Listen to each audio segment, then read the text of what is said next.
morning, and welcome to another episode of Exploring Nature in Your Own Backyard. Well, it's the end of August, the tail end of August here this morning as we record this show. And it's almost autumn, and it sure feels and smells like it all around. There's autumn in the air. The heat is broken, and thanks to an extraordinary mid-August rain season, it's greening up around here again. I think we're going to see the greenest August, the greenest autumn, that is, on record that any of us have seen. The roadsides, everything in nature is greening up, and the fall plants are blooming. And that can be true in your backyard too, I'm sure, and in your place. What we want to do today is do a little exploring, and I have here a sample of this is what fall is about, isn't it? The fall of leaves. And that's, for many of us, it seems to be a big problem. But for Mother Nature, this is a way of recycling the nutrients that have been created all this year and served as solar panels, collecting energy and turning it into food. And finally, they drop down on the ground and pile up. And too often we think they're a problem, and they are, but the only way they're a problem is if they're smothering something you want to grow. Because this is nature's way of mulching and composting the soil and feeding the bacteria and the funguses and the worms so that everything goes around again. So try to preserve your leaves as much as you can. If you have them on your lawn, mulch them back into the grass or blow them up into the beds. If they're in your beds, ask yourself the question, are they smothering anything I don't want smothered? Or are they just smothering the weeds that are coming up? So make best use of the leaves you can, and don't send any more than you have to the dump, but the city will recycle these ultimately and sell them back to us as compost.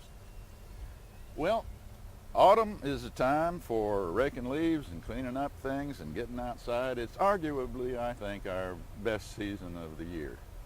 And it's a great season for getting outside and planting. It's a wonderful time for vegetable gardening. A lot of your vegetables will do much better in the fall if you get them in now. And for trees, shrubs, plants, your landscape, we have come to understand, professionals and scholars alike, that autumn is generally the best time to get things in the ground. And we can talk to you more about that. So what I want to talk about today and devote our time to is how to go and select plants at a nursery and take them home and plant them. And the first thing I would suggest in that process is pick a nursery or two that you want to go visit and make sure where they are.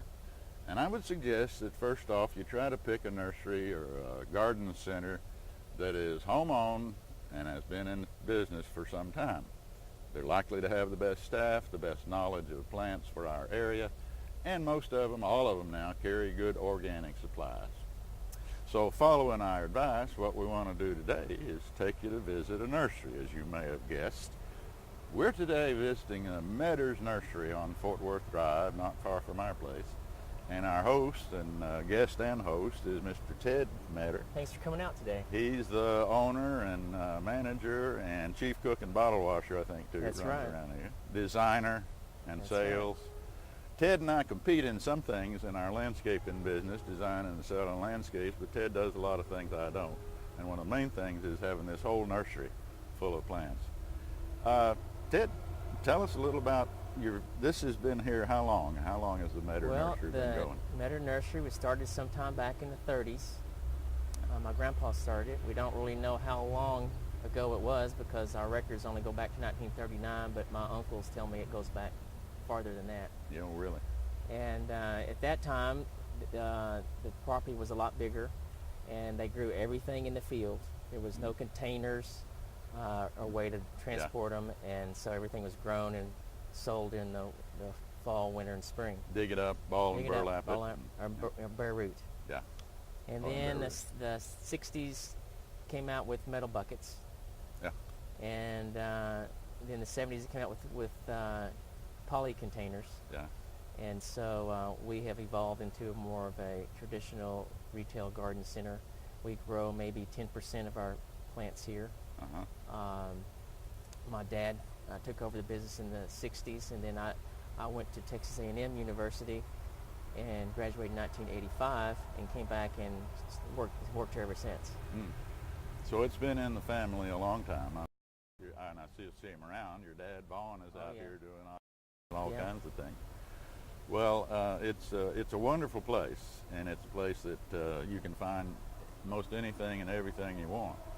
Well, what I was going to suggest is that we try to tell people how to go to a nursery and shop. And so what I wanted to ask you was, before people come out, what would you suggest that they do in preparation and thinking it over to make the right choices? I think that one of the key important things that you should know about plant selection is to know how much sun or shade it's getting. And during the seasons of the year, the summertime, the sun moves over in the sky, and some areas that you think are shaded may get more sun. And it's the same thing that where you think it has more sun in the wintertime, it may be shaded from trees in the spring and summer. So knowing the location is real important. And then knowing what size plant, how tall you want it to get. And then the third thing would be, what kind of soil do you have? Mm-hmm. Important, like you say, how one of the most important things is how big is it going to get? How big, right. And you might do some research and study ahead of time in your books at home to find out, how big this is going to be. But that's one thing to ask the nurseryman when you get here. The people, is how big is this going to get, and how far from a house should I plant it, right? Too many times I go to someone's house and they have a plant that gets huge right by the front door or in front of the windows. It's small now, but it'll grow big. Yeah. So how big is it going to be? Where's it going to be located? What kind of sun and shade is it going to have? That's very important. Evergreen or deciduous? That's one question too, isn't it? That's right. Whether it stays green throughout the year or loses its leaves. Whether you want something flowering or something that just stays green all the time. Yeah. And we have here around us some of the flowering plants of autumn. These are autumn sages, as a matter of fact, a terrific native plant. And along here I've got, of course this is a fake, but the real butterflies are coming soon. This is the time for butterfly season, isn't it? And they love these, and hummingbirds love them. This is a great plant to put out. You can put it out now and it'll bloom till frost and then come back year after year after year. And behind us here are some others, Mexican sage and beautyberry. Yeah, beautyberry, one of our greatest native plants. So we have lots and lots of options. What we're going to do now is go look in the nursery and see what the selection process is, the real thing. So let's take a break. Right. We'll go down to one of your greenhouses here, or now they're shade houses during the summertime, and look at some. All right, let's go. Well, here we are out in the midst of the Meador Nursery Garden Center. And what we're going to look at is some of the plants that Ted and I like best and that we'd recommend to you. A lot depends on what you want, and as we say, making those decisions before you come, how big and what type of plant. What we're looking at here are some of our favorites. This is a native plant, rough-leaf dogwood. Right. You do a lot of these. I do a lot of those. They're very good native understory shrub. Not really like a dogwood tree you think of. It's more of a spreading kind of shrub. Not like the big flowering dogwood, but it has a cluster of flowers. It has a cluster of small flowers. White flowers. White flowers in the spring. In the springtime. It's gorgeous. And how big do they get? So one should know.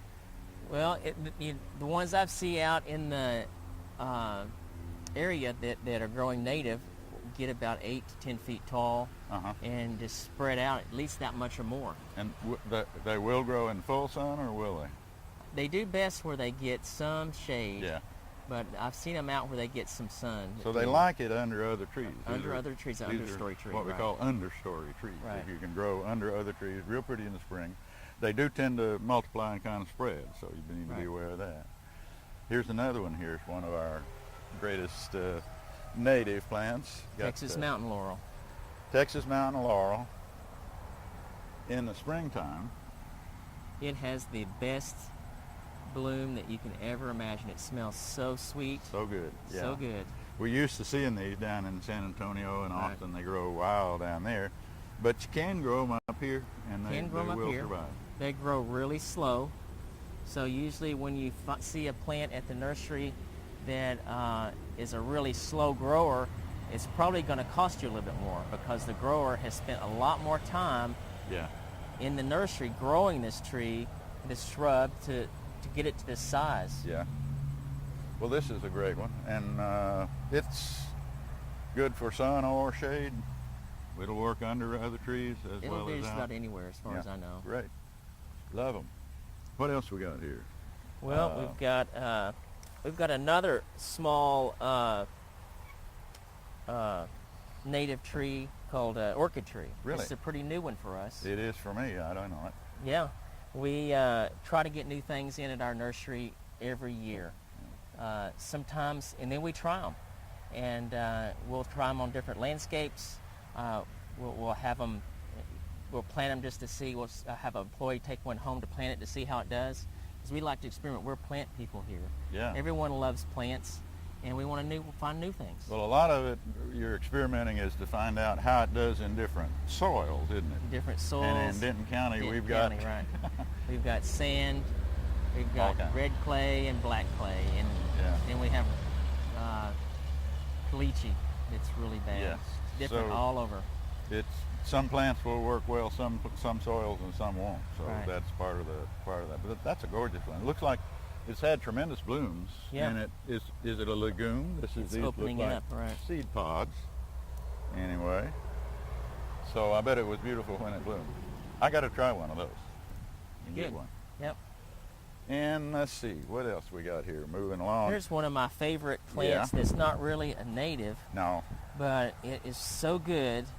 It's really hardy. Yeah. It blooms off and on all summer long. Mm-hmm. It's called Spirea Anthony Waterer. Yeah, Anthony Waterer Spirea. Right. We use it a lot. I've seen it.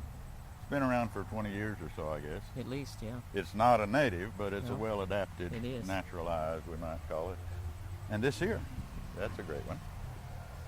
That is a native coralberry. Coralberry. And these, Coralberry. These grow in the shade. They do better in the shade.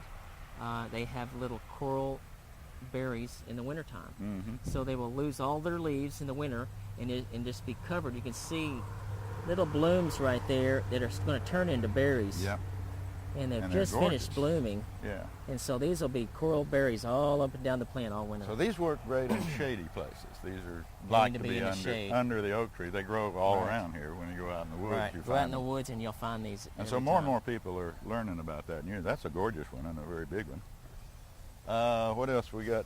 Here's one that's another one, not a native, but we all use it a lot. It's We a use good this a lot. alternative to photinias. Right. For you want a big evergreen shrub. This is a Cleara, and this is a new variety of Cleara called Bronze Beauty.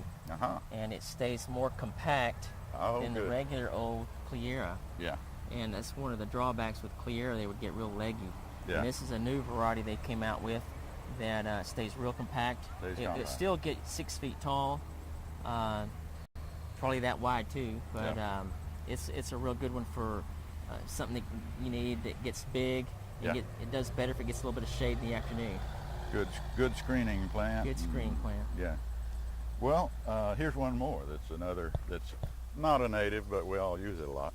Japanese, would Yeah. we say? Come from Japan originally? Yeah, it's a native Japan, and there are a lot of good Japanese plants that adapt really well here. A lot of different kind of hollies and perennials and things that adapt to this area really well. So we use more and more on all the natives we can, but we're not opposed to having foreigners be here and live amongst us. They do very well, and they're very welcome. In the right place, In the right plant. place. That's the main thing. Is Right. making your selections and talking it over with your nursery person. Like I so wouldn't want to you plant this understand. out in the Full sun. full sun with bad clay. Yeah. It's not going to do good. Yeah. It does better where the soil's better and it gets shade. Yeah. So that would be one and that would be something that one of our employees here would show you that you need how if you wanted this, and we would say what location do you plant it at, where do you live, and we'd try to talk you out of it if you live, Right.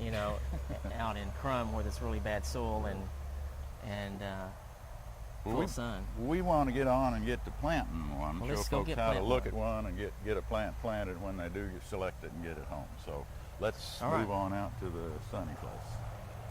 Well, before we go to planting, we just passing by, and Ted's got a whole order, a bunch of new plants in here, and there's some spectacular perennials that we love to use in the landscape. So we're going to stop and take a look at these.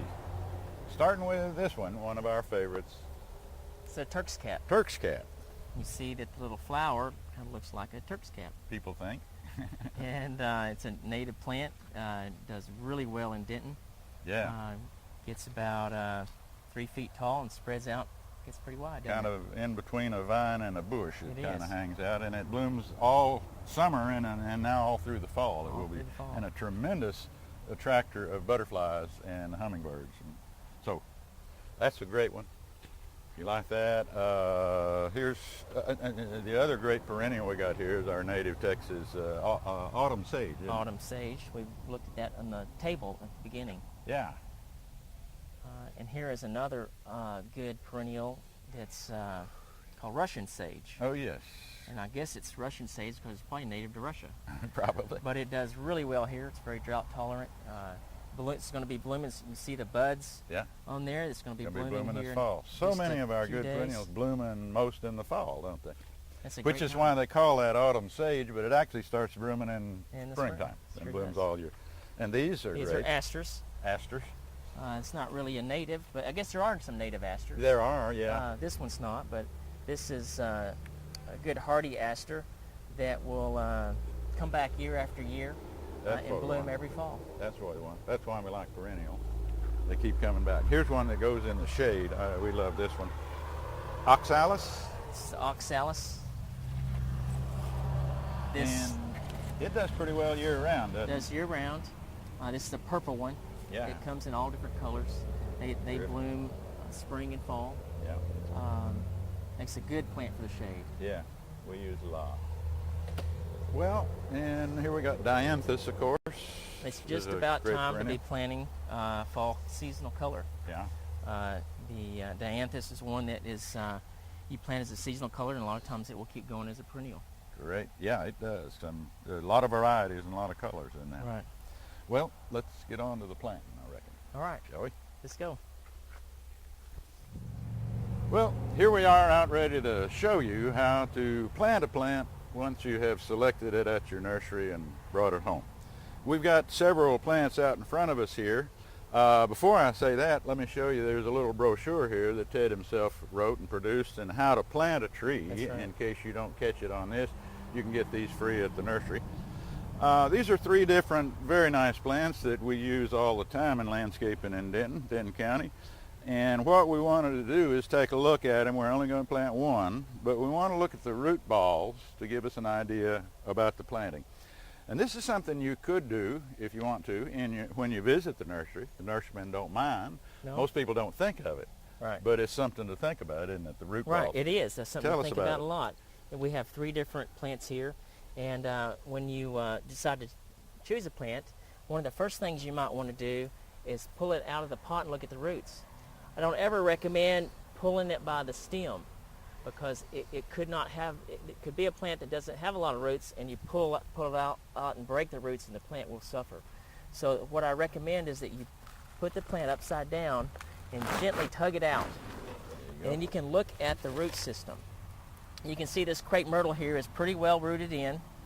It's got roots circling around. It's got roots starting to circle. So what we'd want to do, it's not completely root bound, but what we'd want to do is we'd want to loosen up, when we plant it, is loosen up some of these that are circling and plant it down in the hole. And even if you have to pull some of them off and get rid of them, That it's is, okay. because it's got plenty of roots. Open them up so the roots can get going Right. out instead of circle. They'll continue to circle around sometimes Right. if you don't. So that's important. It's real important for that. So when you're in the nursery and you see one, and it's where you think you can manage it and where you can plant it without too much problems, I would go ahead and get that plant. Sometimes they sit there a long time and they get root bound. And then here we have another plant that once we pull it out, if we can get it out, you can see it's really root bound. Yeah. The roots are real thick. They're so thick that we can't even pull them out. And it would be very unwise to just stick it in the ground Stick like it it in is. because the root ball these are grown in a soilless mix. You can see that's real lightweight pine bark and sand mix, and this root ball will dry out faster than this one over here. Yeah. And so what we would do for this is we Get can your pocket knife. take your pocket knife out, Or pruners, maybe. pruners, and we can cut these roots. And by cutting the roots, we help break that root ball up when it's this root bound, so we can get the roots growing out into the soil. Yeah. So that's the way So you we do can it, do folks. that all the way around the plant and just break them open About 5 or 6 times around. 5 or 6 times around, and that way it's ready to plant. Great. Okay, let's move on to the next one here. We're going to run out of time. We'll get that hole dug. And then here This one is a beauty. this is a hummingbird bush. Anisacanthes, what is it called? Hummingbird bush. Hummingbird bush. Yeah. Big And attraction. this one here, you can see, it doesn't have a lot of roots. You could plant that just like it is. Just like it is. It's got some in the bottom starting to circle a little bit, but overall it's a well-rooted plant. It's going to plant right here. Steve is digging the hole here. Steve's getting the hole, doing the hard part. And you know, one thing that people a lot of times forget about when they're planting is have their shovel sharpened. Uh-huh. We sharpen our shovels with a grinder on a weekly basis. So we're digging the hole here. We don't want to dig it any deeper than the root ball here. So it's about 8 inches deep. We want to make it a little bit wider than the get it right here, Steve. A little bit more. Just a little bit wider than the root ball. But no deeper. Let's underscore no deeper. that. That's the We important want to make thing. sure we get it no deeper. People sometimes plant plants too deep, and they need to be right about the same level as it was in the pot. Or a little bit higher Or is a better. little higher. Especially for big trees or something, a little bit higher. Right, the bigger the tree, the higher up out of the ground we normally plant it. Yeah.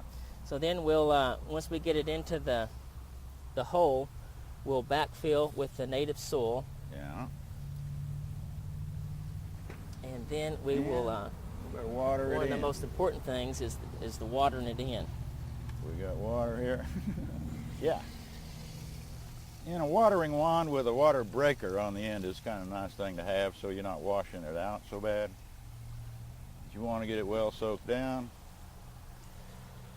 And then The next procedure is to pack around the plant to eliminate all the air pockets. make sure. Okay, that's enough water for starting. We'll come back and water it a little more later. And then what's the last thing? The last thing we do is mulch. The most important. One of the most important Yeah, one of things. the most important. It's all important. But putting the mulch on it keeps the water from evaporating back out and is very valuable to the plant. And there it is, folks. There you are. All you got to do is then take care of it. That's right, and keep it watered, depending on the time of year, how much you need to water and how long you need to water, and we can give you instructions on that too. Instructions and that. One of the best things is stick your finger down there and feel if you can get it down in the dirt and see if it's actually It's the best wet or way. dry. And then you know, so you're not overwatered. This is a plant that doesn't like to be overwatered, isn't it? That's right. It's one of those tough things. Well, Ted, thank you so much. Right. Got my fingers dirty, and you Yeah, did too. thank you, But yeah. it's a pleasure to be here Thanks for again. coming out. And come see them. And hope you have happy trails in your own backyard for the rest of this month. So long.